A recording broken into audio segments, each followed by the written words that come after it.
Welcome to Lubbock, Julius. Thank you. Lubbock, this is the home of Buddy Holly. Buddy Holly grew up here. He went to high school at Lubbock High. We've got the Buddy Holly Museum here. Unfortunately, I can't be there today with the pandemic conditions going on, but these glasses are pretty iconic. You're the chair of the Texas Association of School Librarians. I am. I get to work with some of the most amazing people in the entire state. This summer, we've also had the opportunity, because conditions have required us to rethink our approaches to so much traditional learning, not just with our students, but also among ourselves. Several of the ed camps that have gone on in the state have moved from physical locations to online. And that's really exciting to be able to learn with 300-400 friends from all around the state. Social media and these reimagined webinars and conferences have been a great opportunity for us. Also, I have to give a shout out to the Texas Library Association, who reimagined our annual conference on just a few weeks' notice. And as part of that, they instituted a summer of learning opportunity where several times this summer we've been able to meet virtually and get content that we normally would have had from our annual conference now delivered again in one of these online platforms. But it's not just the school librarians that we're in touch with. It's our friends at the public libraries, and it's visiting with our friends in the college and research libraries and figuring out how we can work together, because so much of what we do really overlaps. We've had to reimagine what we do both online and in person to really help serve our students and their families across the state. When we're in school libraries, of course, we have our teachers, we have the people who work within our district. And so it's reaching out and providing information to them that they might not have had before or might not be aware of. And so we continue to collaborate with the professionals with whom we work to build a better experience for our students. A lot of it, I think, is getting back to some of the basics of just librarianship in general. The AASL national standards provide us a framework for what learners and librarians and library programs should be doing. And among those are some of the key practices that we engage in and that we try to get our students to engage in. I think under these circumstances, curation is such an important piece of what we're doing, because it's so easy to just dump pieces out there to our students and to our teachers.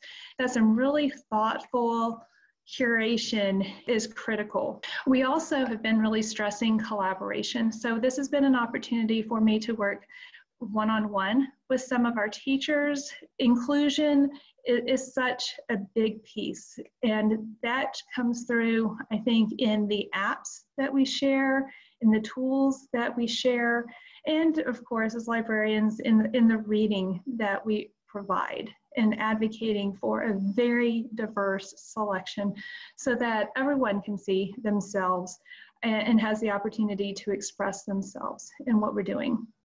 We also have our own state standards for school libraries here in Texas. We have the major components of information literacy, of inquiry, of reading and digital learning, creating a safe and nurturing environment, and providing leadership. Those are other activities that I have been reflecting on and been trying to integrate into my practices and in my interactions with my teacher colleagues, with my librarian colleagues, and with students as well. I have to say thank you for your service during these very challenging times. I very much appreciate what you do and what all of the librarians in the state of Texas are doing for their community. So thank you very much. Thank you, Christy Starr, for being a star and for getting on the bus with us. Thank you for welcoming us here. One day soon, I hope to be in Lubbock, and hopefully I can have some barbecue and play some music. Absolutely, and we'll go get a picture, both of us, with Buddy Holly's glasses.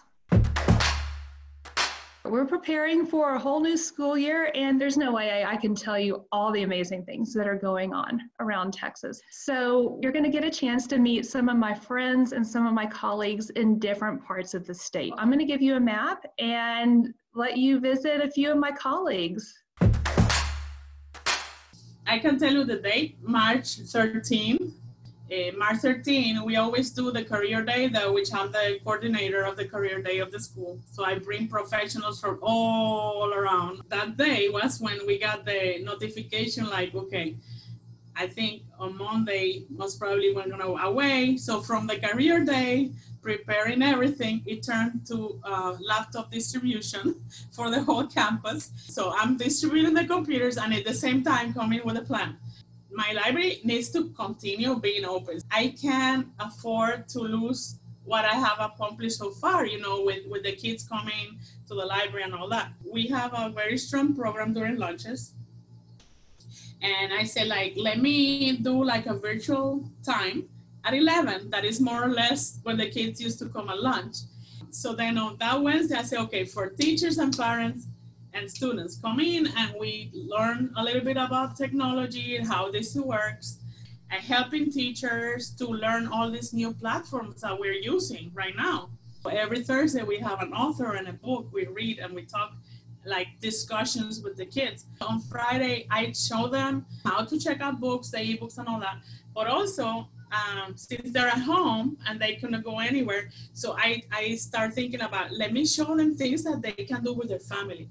So we did cookies. We read books about cookies. We read cookies. We did tie-dye, and I showed them how to do tie-dye, always asking the parents for permission, because they were saying oh no, Dr. Badia told me that I can do this, and I'm like, no, wait, permission first. And then we did cookies. We did that. I showed them how to take care of plants. I mean, everything materials that I had in my house as well. I showed them how to do them, and then they were able to do it with their family. And on Tuesday, I incorporated, we call it Talk Tuesday. So Talk Tuesday was, we talk about different things. How you study in virtual learning, how you, what type of exercises you should do to be relaxed because you're at home. Everything related with emotions, well-being. If you don't feel comfortable what to do, I asked the admin and the teachers, please incorporate me in your Google Classroom or in the different platforms that they were doing. They were like, okay, let's work together. So for me, that was oh yes, I'm here, let's do it. And because of that, then I learned, because I was a teacher, right? So I used to go in and see what was happening. And when I saw the need, I okay, wait, I can help the students one-on-one. So I did that a lot. And then we came out with lots of research projects. Because of all this, I say I'm very proud to call myself a Dallas ISD librarian. We took the risk and we went through and we stayed together and in contact with the community of learners that our school has. Thank you for joining us on the bus. Dr. Rose Hernandez Badia, Benjamin Franklin International Exploratory Academy, Dallas Independent School District, and we look forward to one day seeing you in person. Thank you. Thank you so much for having me. I hope that the trip continues, and I can't wait to see the whole tour. We have Dr. Bill Chapman, the superintendent of the Gerald Independent School District, who just joined the bus. Thank you so much for having me. I'm very glad to be here. I understand that you are a part of something called EPIC Vision of Gerald Independent School District. EPIC stands for Empower Future-Ready Citizens, Providing Opportunities, Inspiring Excellence, and Cultivating Innovation. That's our goal for our students at Gerald ISD. If we can follow and get our kids to become future-ready citizens, to provide opportunities to our kids, to inspire them to create excellence in everything they do, and to really cultivate the innovation in our kids. If we can do that as a district, we're doing great things for our kids and providing for them so many more choices and opportunities upon leaving our district and graduating. And so that's the way we approach it as a district, is that's our job. If we do those four things and do them well, our kids are going to benefit, not just while they're in school, but when they're gone. And an integral part of this vision, this EPIC vision, you need quiet librarians. Well, I would not say quiet is something I'm a fan of. Or I like loud librarians. I don't want to walk into a library and see a mob scene where kids are doing all kinds of things and really having that active engagement in a library. And there's a part to have that quiet reading corner. There's a part to really get those kids excited about things and to me, the library is the biggest classroom in the school. And if you can hold court there, we want that organized chaos as much as possible to see kids engaged. I want my libraries to be a place that both teachers and kids want to be in, and they want to get excited about stuff. We are a smaller district, we have about 2,300 kids. We don't have instructional technologists. Our librarians serve in those roles as well, and they help drive a lot of the digital programming that our teachers get and our kids get involved with. And a lot of it is our librarians are master teachers, and they teach our kids, and the teachers see what they're doing and copy that, and they push things out from the library, and everything goes from the library to our teachers. And they push those kids. They provide opportunities. All that stuff I see in the library, to me, that's what the kid remembers. It gives a lot of kids a place and a home to not just for schoolwork and to feel safe, but to expand their opportunities, expand what their experiences in school. And that's why you can't have a quiet librarian. What do administrators most need to know about their school librarians and libraries? Your school, whether it's online or in person, is not going to function without that librarian. And that librarian needs to be there to help those teachers as they transition to remote learning and help drive the tools and be that resource. The librarian plays roles across all curriculum, across all areas of the school. They can help establish and keep the culture, whether you're in school or not. They can help drive the learning, whether you're in school or not. They can still keep trying to find ways to engage kids, whether in school or not. I want to say it's been a pleasure to have you on this bus tour with us. Dr. Bill Chapman, Superintendent of the Gerald Independent School District, Gerald, Texas.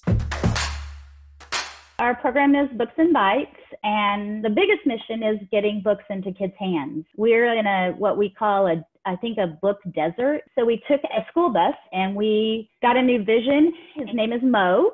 Castleberry's not small, but it's 7 square miles. So everyone knows Mo. So he has a fabulous inside. He's got book bins and stuff. The kids love getting on the bus. But then, the summer hit. And so we had to rethink and remodel our program. And we came up with a grab and go library. And we took activities that we used to do on site and we made them virtual. We ran our program for 4 weeks this summer, and each week had a theme. So the first theme was like camping. And so we had activities that they could do. We gave the families stuff like popsicle sticks and glue and scissors and colors and things that they may not have at home. And we put them in those activity packs for the families to do. I think we served over 150 families with this summer of our 4-week period. And there was no limit to how many books a family could get. We just didn't let them, normally they browse, and we just didn't let them browse. Each bag had 3 or 4 little books in them, and they could come every week and get a new selection. And then what we said is either keep those books in your home library or pay it forward and give them to someone else and let them read them. At the end of the game, we're all about developing the relationships with the families and the community, and then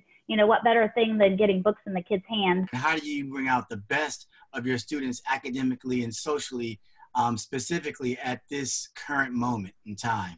We have developed a relationship with our kids, and they know what's expected of them, and then in return, what they can expect from us. And so I think that from that social emotional learning piece, we're developing, ownership of their responsibilities. We're modeling the behaviors that we want of our students. So we respect our space and we respect our students. Thank you so much for joining us on the bus. I love hearing your stories. You're doing some outstanding work. We appreciate you allowing us to spend this time with you and you sharing your stories with us. This has been outstanding. We have just stopped in the Rio Grande Valley.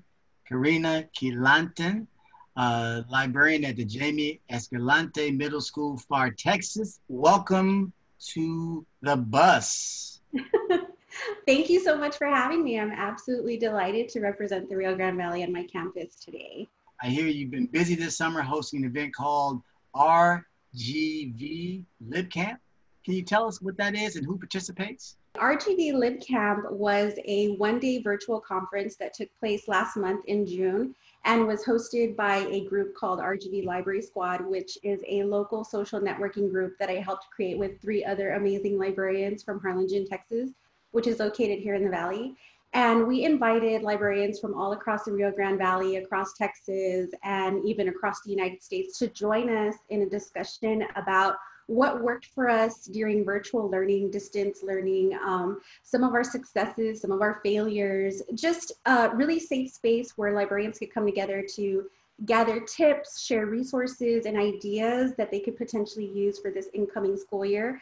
As you know, these times are undoubtedly unpredictable. So we wanted to provide that space where librarians could learn about different forms of instruction and how we could use digital tools to promote our library services online. So for example, we covered podcasting, virtual maker spaces, esports, virtual libraries, virtual literacy programming, and even a topic focusing on mental health in libraries, considering that, you know, a lot of our students were feeling very anxious, and we wanted to make sure that our libraries were also focusing on providing resources for our students who are struggling in that aspect. So based on this year's feedback, our suggestions for next year were to plan and launch a bigger virtual conference next year, inviting authors, multiple panelists, and hopefully having a very diverse topic and webinar selection, so that way there's something in it for everybody who attends. So your school,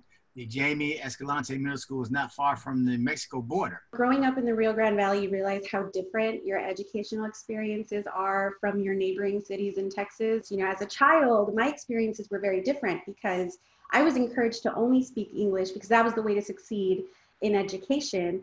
However, working as an educator, my experiences have been very different in that I've seen that shift for multilingual academia and the beauty of mastering multiple languages and attaining an education in multiple languages. The majority of my students are Hispanic. I have students who are recent immigrants, refugees seeking safety from violence in their home countries, but we see how education and even libraries becomes this key for our students and families to succeed in academics and seek a better life. And I find myself contending with the social and economical issues in my community, considering that more than 60% of my students lack necessary technology to succeed in this virtual learning communities that we're now participating in.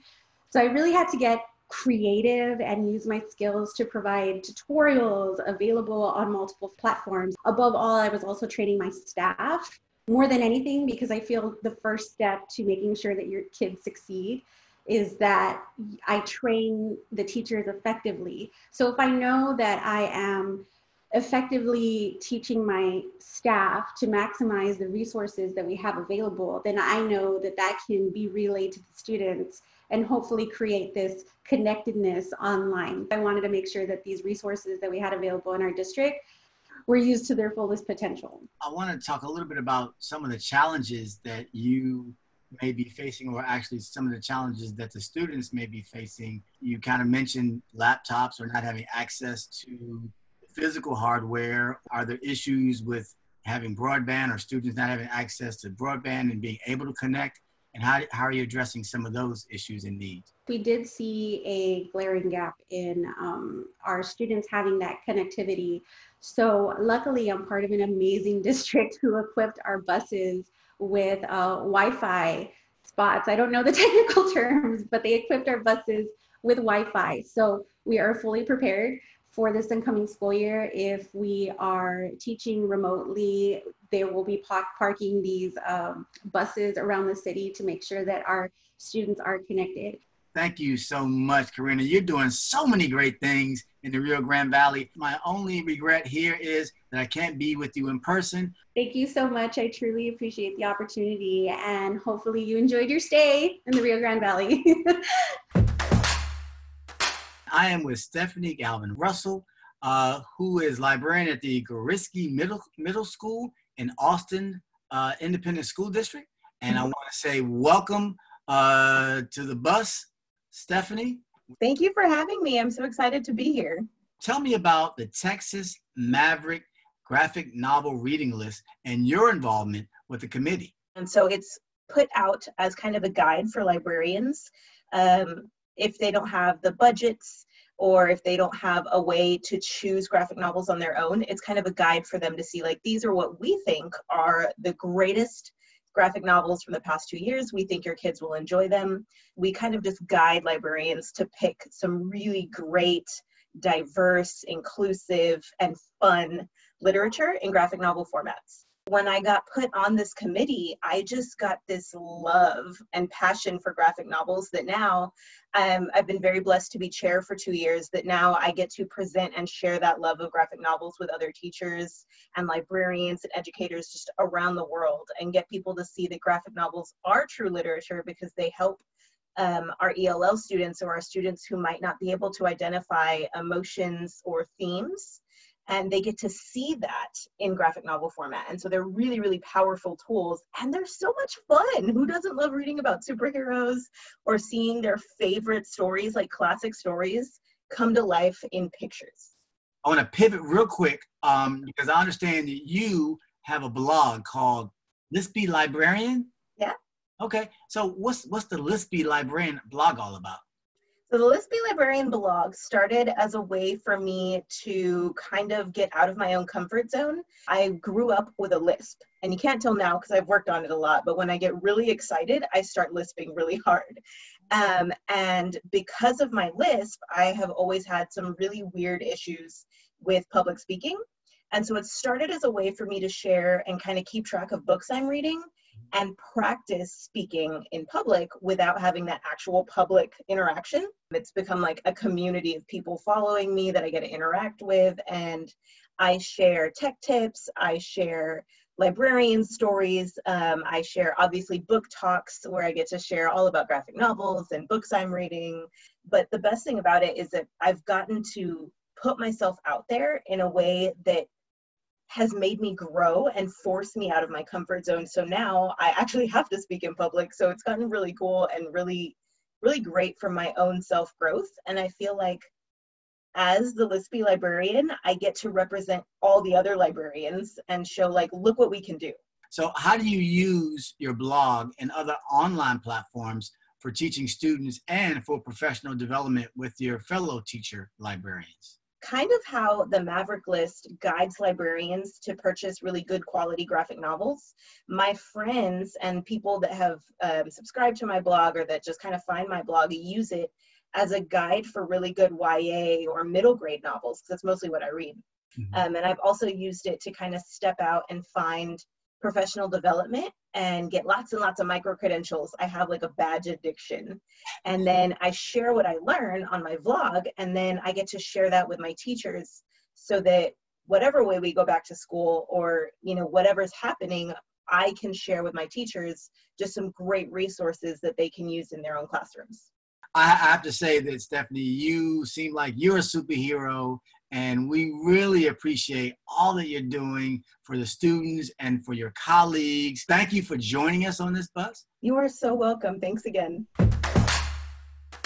In 2014, my school decided to become a STEM campus. And so right away as the school librarian, I was a little bit concerned because I didn't want the library to lose its status of being the center of the school for student programming. After researching, I started thinking, you know, the library could still serve as the center hub of the school if we have a makerspace. At the time in 2014, you just didn't see makerspaces generally in libraries. We didn't have any in our district. I didn't have any kind of budget or anything. And so I went to my principal, and he gave me the inspiration of just, you know, just go out there and try and research it and don't worry about the money. And so I wrote a couple of grants, and we got the resources in the library. We're able to open the first makerspace in our elementary school. But then there was a problem of time, of trying to make sure students had access to the makerspace equipment and resources and time with the materials. So I thought, well, why don't we have take-home makerspace kits? And so that made it very equitable for students who may not have had the money to buy these things at home. And then if they didn't have time to use them at school, now they had unlimited time. And in the take-home makerspace kit, they had access to a book on the topic, and then they were able to check out the resource. And so from the love of that, I developed the idea of having the mobile makerspace on my campus. And so teachers were able to feel more secure with the resources and learning about those maker resources, adding them into their curriculum by having that mobile maker cart that they were able to take into their classroom. I think it's really important to share what you know so we can all benefit and grow together. So I consider myself a lifelong learner, but I also like to share what I know because, you know, we can benefit and help each other. What's the favorite object that has been made in the makerspace space, so to speak? I think my favorite thing that a student in particular made was paracord bracelets. There was a student who found out that he had a life-threatening disease. And so the other students wanted to do something to help. And so I said, you know, we could do something now. You don't have to wait till you're grown up to help people. And so this student, he loved the idea of doing paracords. And so he checked that out, the paracord take-home makerspace kit. And then he wanted to help the student who was, you know, very sick. And he took those bracelets and he sold them so he could raise money so that student, you know, could use that money to help find the research to cure that disease for him. So he was changing the world, and that's one of my favorite stories. You're doing so much great work. Is there anything else you want us to know about the work you're doing or your vision? I am now the library coordinator at Fort Bend ISD Library Department, and I am super excited. I've just started to meet the librarians, and they've got thriving maker spaces going and lots of programming and checking out maker kits and things like that. I plan to hopefully build a cohesive, collaborative library community so we can develop the idea of being mentors and being able to have the honor and privilege to serve as library leaders in our industry of just librarianship. Oh, that sounds absolutely wonderful. I want to thank you so much for joining us on the bus, right? Oh, thank you so much. This was so much fun. My pleasure. We look forward to hearing more great things about what you're doing there in Texas. What do administrators most need to know about the value of school librarians and libraries? I think right now during this crisis, it's even more important to collaborate with our librarians, with our educators, and with our students. We have to strengthen those partnerships. Our teachers need to be partnered with our librarians. And I think that as an administrator, if we don't tap into that resource, then we're really missing out on a big picture. Being an IB campus, especially with a librarian, we're looking from a global stance. And I think students need to see that opportunity so they can connect what it means to be an IB student and have a global view of the world. I want to congratulate you on being recognized as one of Dallas's Independent School District Library Champions. Thank you so much. I appreciate it. I want to ask you, so when other principals ask you about the award, what do you tell them? A lot of times, you know, as principals, we look at our admin team and we look at our educators, but our campus wouldn't be as successful, especially in our reading, if it wasn't for the resources that our librarian brings. Being a champion, it means that you recognize and you value your people that surround you, especially our librarians. We have to make time for all the leaders on our campus, and the librarians, they're true leaders. I know that we're in this game together and that we are all here for the best of our students. And so from Dallas ISD, Benjamin Franklin International Exploratory Academy, thank you to everyone, and may you have a great year and be safe and healthy. I want to say kudos to TLA, Texas Library Association. Folks there are working hard for libraries across the state. Thank you for your service during these very challenging times.